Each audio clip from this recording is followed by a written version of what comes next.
rero ndabyibuka rwose kandi ndagushimira. Harya ntiwamenye ko bamwe bandangiye akazi nagiye ntishyuje? utishyuje harya ndumva nziza ahantu wigeze kundangira akazi nagiye ntishyuje kubera ko nabonaga bampatiriza, nkabona nyine barantoteza, wa mukecuru nabonaga ntoteza cyane, ndavuga ni ibingibi ntabwo nabivamo, ngenda n'ukwezi kudashize rwose ndagenda. icyo nakubwiraga akazi kari hari igihe gihisha keza ntabwo njye nari nakakurangiye n'ubundi uvuga ngo hiyazirike n'icyuma byari ukugira ngo ujye aho ujye kugira igikundiro bana banjye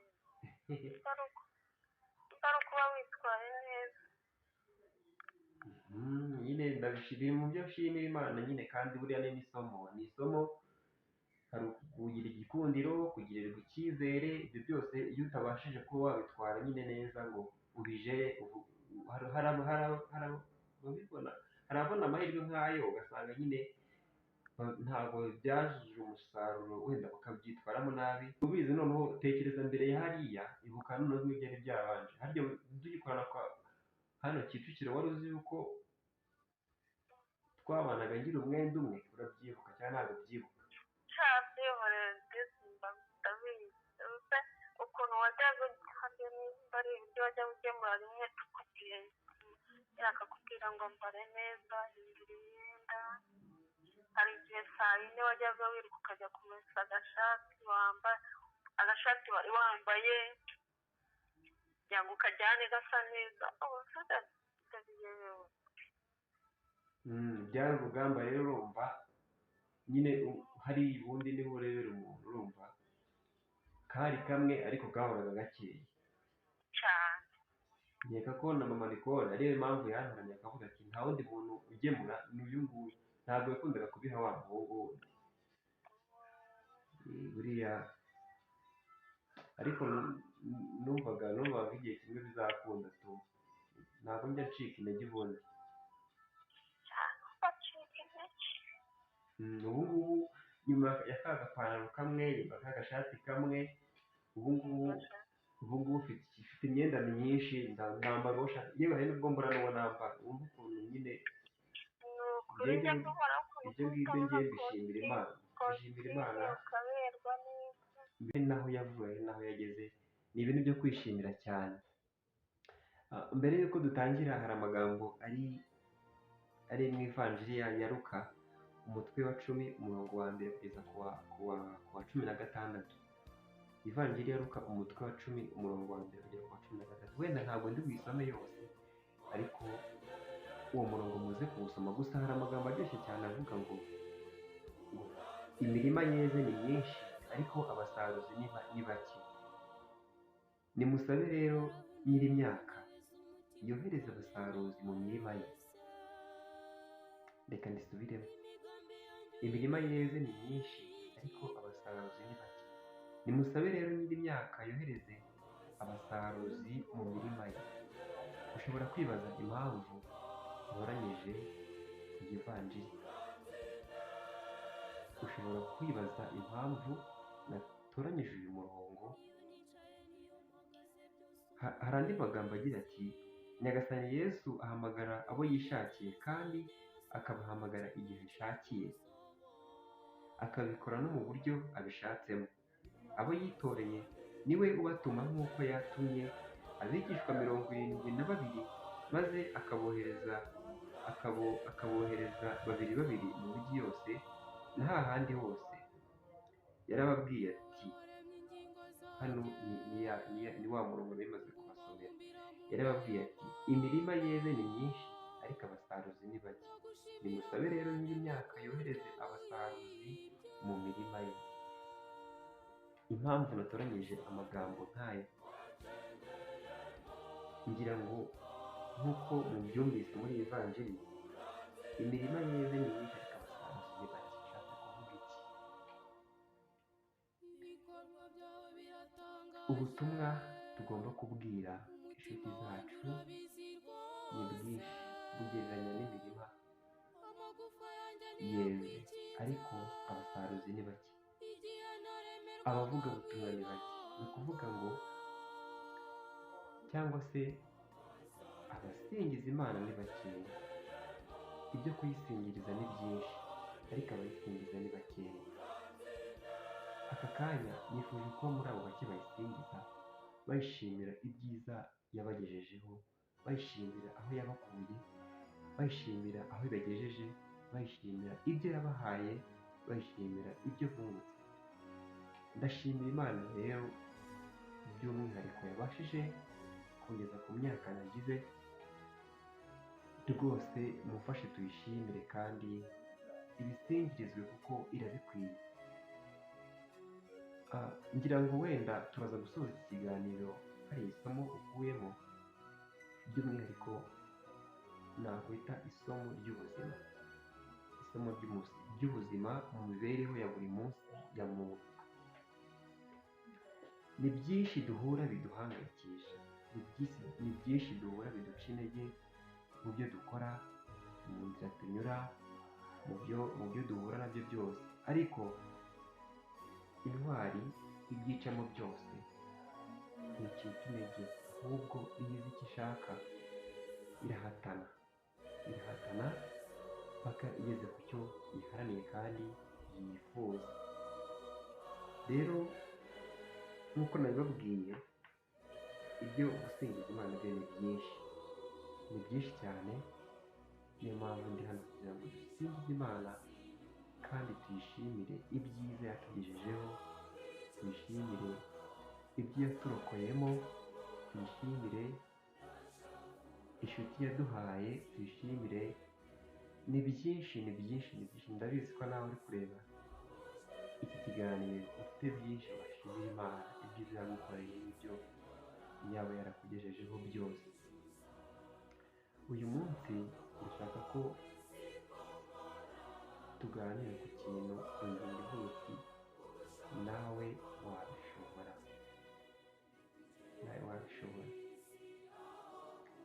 Wenda ntabwo ndi bwerure ngo mvuge ijana ku ijana, ariko muri iki kiganiro nawe mukuru uraza kugira ibyo wikuriramo kandi biraza kugufasha mu rugendo urimo none ako kanya. Nkurikije aho yankuye rero, ni byinshi byo gushimira Imana yangejejeho, kugira ngo aho ngeze aha ngaha mfite ubuhamya ngiye kubasangiza, ngira ngo mutege amatwi. Ndashaka ko tubana kugira ngo muze kubona ko Kristo Yezu akora byose kandi abikora mu gihe nyacyo. Nk'uko nabibabwiye, amateka yanjye ko nayabasangizaho gato kugira ngo mubashe kumenya uwo muvugana. Hari umuvandimwe witwa Christine ndamushimira kandi mwifurije n'umugisha aho aherereye hose. Nubwo ntibuka akarere aherereyemo, ariko ndashaka kumuhamagara kugira ngo abashe namwe kubabwira Claude wahahise, kugira ngo mwumve ukuntu Imana igira neza. Uyu munsi nifuje kubasangiza njyewe mubona aka kanya, nifuza ko mumenya. Reka mpamagare Christine, ni inshuti yanjye, ni umuvandimwe. Ibyo yankoreye yanyeretse ubuntu, anyereka ubumuntu. Ndabimushimira kandi ndamusabira umugisha ahantu ari buri hose. Ndashaka kumuhamagara kugira ngo ababwire bimwe bikeya mwamenya kuhahise hanjye uburyo byari bimeze. Reka muhamagare namwe abashe kubasangiza amateka yanjye.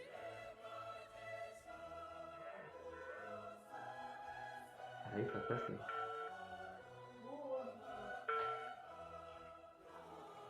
Christine?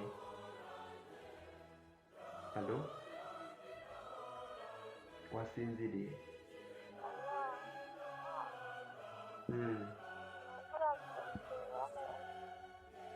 Mbese ongera ijwi? Ongera ijwi tuganire, uyu munsi ndagutinda.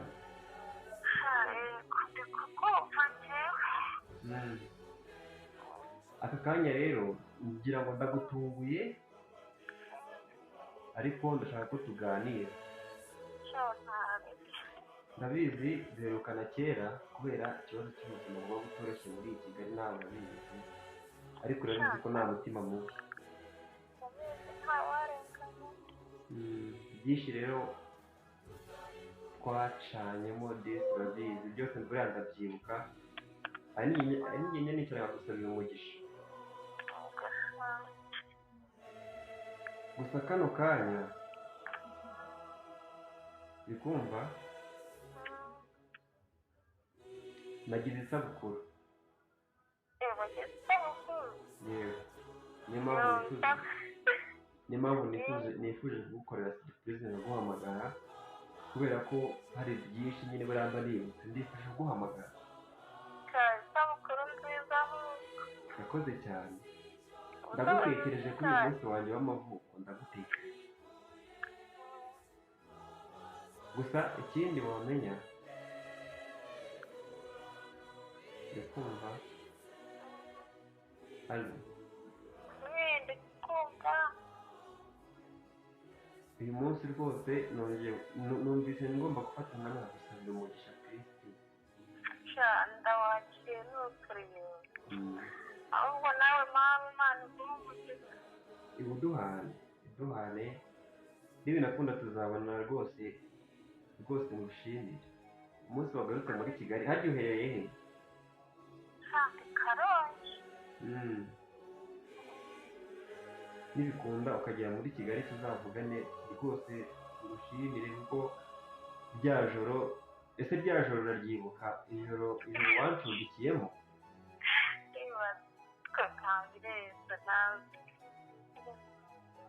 ririya joro ndabyibuka nkumva birandenze, kuko ntabwo nabyiyumvishaga, ntabwo numvaga yuko byashoboka uburyo wafashe ukandwanirira ukamvuganira ku bantu batanzi, ukemera kumpa icumbi, ukemera kubyumvisha, ukarwanya intambara yo kubyumvisha wa mukozi, akemera ko turarana. Mbese byari ibintu byankoze ku mutima, ntabwo nabyibagirwa. Rero ukarwana intambara yo kunshakira akazi nubwo ari makeya, ariko umutima wanyeretseho ko kundwanira ishyaka ryo kunshakira akazi, byose ndabyibuka. Ese ujya ubyibuka cyangwa?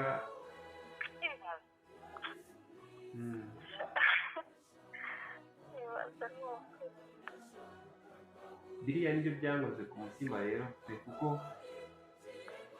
ntabwo ari benshi babigira. Ubundi iyo abantu batandukanye biba birangiye, ariko wowe wakomeje kunyereka ubuntu n'ubumuntu.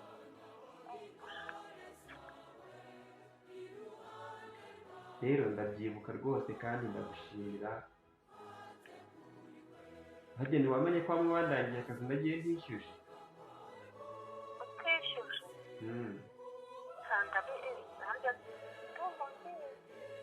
ahantu wigeze kundangira akazi nagiye ntishyuje, kubera ko nabonaga bampakiriza, nkabona nyine barantoteza wa mukecuru, nabonaga bantoteza cyane, ndavuga ngo ibi ngibi ntabwo nabivamo, bigenda n'ukwezi kudashize rwose ndagenda.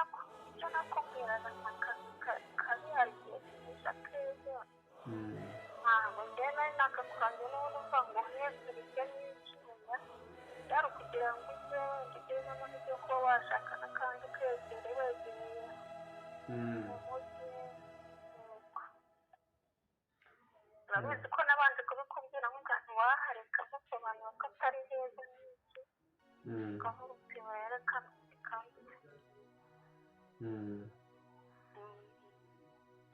ndabyibuka byose n'ubu ngubu. hariya rwose njya ngira gutya nkahanyura nkumva najya mu rugo, ariko nkavuga ati sinshobora kujyayo, wenda ashobora no kugenda bakavuga ati ko yagiye atavuze, reka tumuhimbire ko yagiye anatwibye. mbese nkavuga ibyo nkabitekereza. gusa iziriya nzira nzigenda kenshi,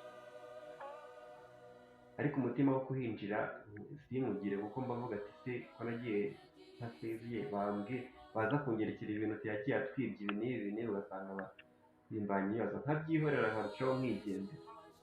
abantu nibo bibona.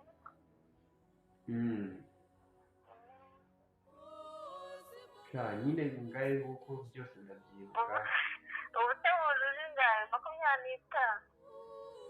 ungize umwana cyane, ujuje imyaka 28. wagiye byiga nashaje. hakurya kugira igikundiro mwana utari kuba witwaye neza. nyine ndabishimiye mu byo nshimira Imana nyine, kandi buriya ni isomo.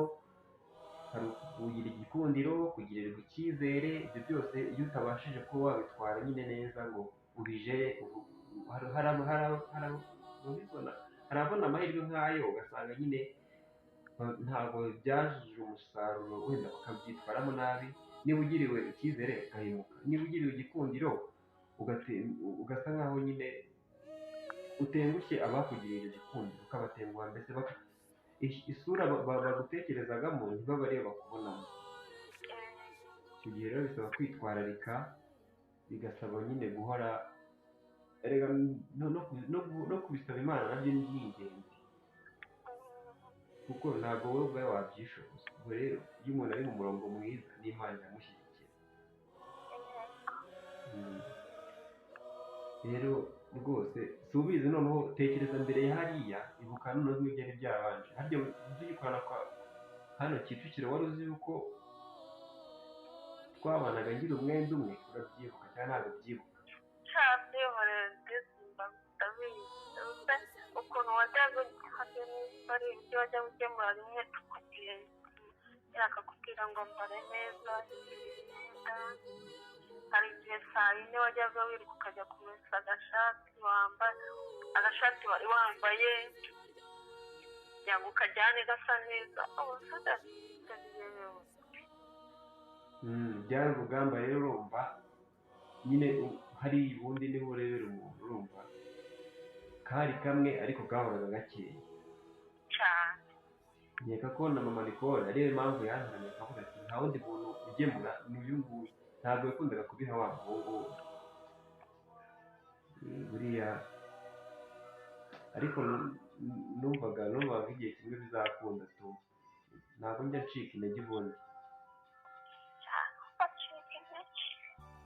ubu ngubu nyuma ya ka gapantaro kamwe, nyuma ka gashati kamwe, ubu ngubu ufite imyenda myinshi, nambara uwo ushaka, yewe hari n'ubwo mbura n'uwo nambara. wumva ukuntu nyine ibyo ngibyo ngiye mbishimira Imana, kuko ikintu cy'imyenda kuri ikintu cy'umwambaro cyari ikibazo gikomeye cyane. wenda ntabwo mvuga ngo narihagije ubu nonaha ngo mvuge ngo byarakemutse, ariko aho ndi hahandi nari ndi nawe uzi hari aharuta kure. uyu munsi numvaga nshaka kuganira nawe rwose ngo twongere twibuke ahashize. kwibagirwa n'umuntu ari kumva neza cyane, kuko iyo ngiyo wibagiwe iyo wavuye ntumenye neza. rwose ku munsi wawe w'amavuko, uyu munsi natekereje wowe, numvaga nshaka kukuvugisha. nari nzi ko uri mu kirori urandaye neza. ikirori twagikoze ku manywa, impamvu ubona ndaye ejo. ese uri gukorera neza? uri gukorera neza? njyewe ubu ngubu nkorera Kicukiro. naho wakoraga mbere? nkorera Kicukiro munsi ya aharebana na IPRC, munsi ya aharebana na IPRC, ni hafi ya hafi na santere neza, hafi ya beka. ibuka ko utazi wari uri muri ya etaje kubera na beka. hafi hariya. ngayo nguko rero ndanezerewe. iyaba uhari niwe twari gukatana umutima. yawe n'ubuturage bwanjye kugira ngo wakore. oya buriya rero njyewe igihugu cy'ubuturage sinzi n'ahantu gukura. buriya iyo umuntu rwose afite ubumuntu, buriya nta muntu umuzi kuko ngewe ibyo mpa agaciro kurusha n'ibindi byose. ndashobora kugenda kubera nk'ubu nsigaye mbana n'abantu benshi, noneho ubuturage bujya kugenda bugabanyuka, ariko rwose ngayo nguko. ndanezerewe kukuvugisha, numvaga nsigaye, ntiwabonye se ko nsigaye nkoranisha na YouTube, ndumva ahantu ngeze ko kuri YouTube Imana yakoze ibitanga. usigaye ufite channel uyashaka ko yimbwira nzagukorera subscribe Yitwa subscribe. yitwa gute? Channel yawe yitwa gute? Yitwa Izabikora. Yitwa Izabikora ari hariho n'akandi, yitwa Izabikora hariho n'akandi kazina kari. Ndaza kukoherereza. Iriho nyine nuza iriho ebyiri. ubu se ufite ibikoresho we? Ni muri bwa bwenge bwagize mfite bwinshi nkoresha telefone yawe. Waba ufite ubwenge urabyibuka ukaba ufite na karashaje ugahora kuri telefone. Igitangaje umva mubwira. Ukajya uri kuri telefone uri gukorana n'ibyamamare kugira ngo urabibonye? ntarumiwe. Nuko nyine ate ntabwo wibuka ukuntu najya nkubaza ko ariko ngo wize amashuri angahe? Ndabona ngo ubwenge ufite. shangaye nguko nyine kizaba cyose ko nawe kijya nyine ni kuri byatangiye. ariko nizere ko akazi n'ubundi gikorera ku ruhande ukareka ngo ibintu byawe bizaguteza imbere. Iyi akazi bimeze neza, akazi bimeze neza cyane, bimeze neza cyane. ubu ngubu hari byinshi nzakubwira bitari nonaha kuko ushana nagira ngo wenda wahise ukareka ni ukuri komeza ukore nagerageza ibyawe. rero nk'uko nabibwiye ngo usigaye nkoresha YouTube, ibintu twaganiriye byose nari nifuje ko biri ubuhamya bwanjye kuri uyu munsi byari birimo bijya kuri YouTube live. ubu ngubu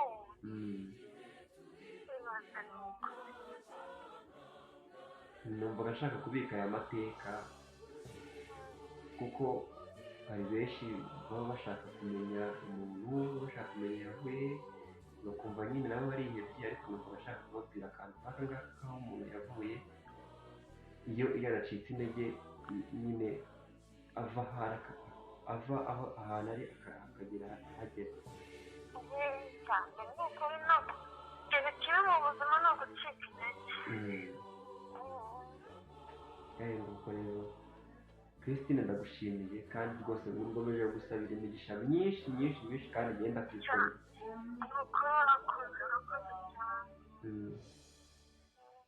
aho ugire ijoro ryiza. urakoze cyane.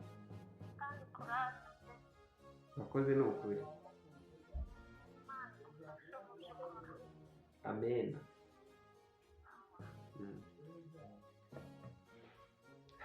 nyuma y'iki kiganiro ngiranye na Christine ari Karongi ntihari kubarirwa muri iyi. ni umuntu twabanye mu buzima bwari bugoye, ubuzima butari bworoshye, ariko ni umuntu mu bantu batanu ngomba kuzirikana arimo. ndamushimira kandi gusabira umugisha aherereye nabyumvise. urugendo ntabwo rwari rworoshye, ariko iyo umuntu akoze neza agakora afite intego, agakora ibyo akora bikunze, ikindi akabikora bikanasenga, akabikora yubaha Imana, ibyo akora byose akabyereka Imana, ntaho atagera, nta na hamwe atagera, kandi ikindi agakorera ku ntego. mwumvise ikintu ambwiye gikomeye cyane mu biganiro byose twagiranye. yambwiye ati wari ufite igikundiro, wari ufite kwizerwa, wari ufite igikundiro, kwizerwa. ibyo bintu nubigira mu buzima bizaguherekeza, bigire aho bigukura, bigire n'aho bikugeza. kuri uyu munsi wanjye w'amavuko nifuje ko mwamenya Claude ni muntu ki.